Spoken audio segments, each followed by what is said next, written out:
Ardel Aryana rebah sebaik menghampiri pintu bas yang membawa sukarelawan Global Sumut Flotilla dan keluarga masing-masing keluar dari lapangan terbang antarabangsa Kuala Lumpur KLIA di sini malam tadi.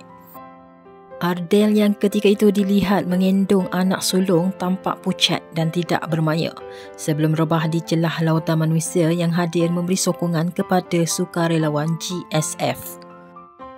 Insiden itu menyebabkan keadaan menjadi cemas seketika, namun polis bantuan bergegas memawat Ardel dan membawanya masuk ke dalam bas. Sementara itu suami Ardel iaitu Nazmi Adwa yang berada di belakang dilihat segera meluru ke arah isterinya selepas melihat keadaan mencemaskan itu.